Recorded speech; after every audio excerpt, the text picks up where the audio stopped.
ازيكم؟ ايه الاخبار؟ يا رب تكونوا بخير وبصحة وبسعادة. انا ناوي اعمل مجموعة فيديوهات تنمية ذاتية، هخلي بمعنى اصح القناة مركزة على موضوع التنمية الذاتية اكتر الفترة اللي جاية، وهتكلم في مواضيع هتعجبكم جدا. انا حابب ان انا اضيف قيمة في حياة الناس. ازاي تستثمر في نفسك؟ ازاي تستثمر في حياتك؟ ازاي تستثمر في عقلك زي ما بتستثمر في اي حاجة، زي المشروع مثلا، او انك تستثمر في عقار او اي حاجة. اول حاجة علشان تستثمر في نفسك لازم تركز في حاجة واحدة بس، تديها كل طاقتك وكل اهتمامك وكل تركيزك وتركز عليها، وتفضل مع الوقت تطور من نفسك فيها وتكون صبور.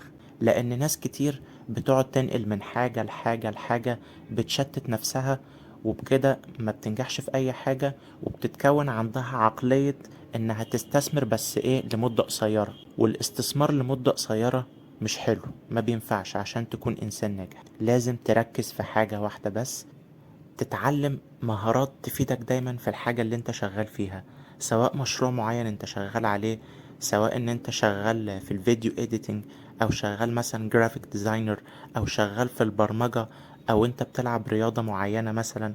لازم تطور من المهارات بتاعتك اول باول، علشان ده يحسن من جودة الشغل بتاعك وتديها كل اهتمامك، وبكده تعرف تقدم منتج على اعلى مستوى بجودة حلوة وتبيعه للناس كلها، وبكده هيجيلك فلوس اكتر.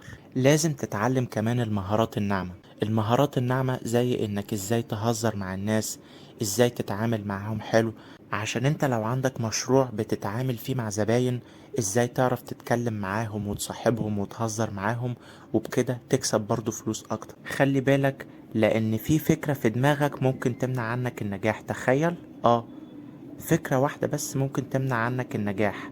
حاجة انت امنت بيها جوه نفسك خلاص، فكرة انت امنت بيها جوه نفسك خلاص، فعلشان كده هي دي اللي منعاك على النجاح. زي مثلا انك انت عملت منتج معين وبعته ومحققش النجاح المطلوب، فخلاص اتسجل في عقلك وبقى هو ده اللي يمنعك عن النجاح بعد كده. فلازم دايما تقعد كده مع نفسك وتشوف ايه الافكار اللي معطلاك على النجاح. طور من نفسك اول باول، طور نفسك من جوه بشكل جذري، مش مجرد بس سلوكيات بتعملها وتغير منها، لا، تطور من نفسك من جوه بشكل جذري. لانك لو طورت بس نفسك تطوير بسيط سطحي، مجرد بس السلوكيات اللي بتعملها، هتلاقي نفسك رجعت للعادات اللي مش حلوة تاني. لكن لما تطور نفسك من جوه بشكل جذري، ده هيخليك ناجح اكتر واكتر. زي ما انا هنا في القناة بعلمك حاجات كتير هتفيدك وتطور من نفسك. واخر حاجة لازم تتعلم تسويق، لان التسويق ده مهم جدا جدا جدا.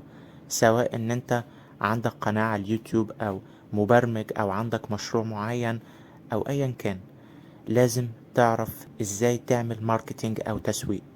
لان التسويق ده حاجة مهمة جدا جدا، لازمة للنجاح. لو واحد ناجح بس ما بيعرفش يسوق، كده الموضوع مش هينفع، المعادلة مش هتبقى كاملة علشان خاطر يقدر يوصل لناس كتير ويكسب فلوس اكتر. شكرا جدا، واشوفكم على خير الحلقة الجاية. كل الصحة، كل السعادة، سلام.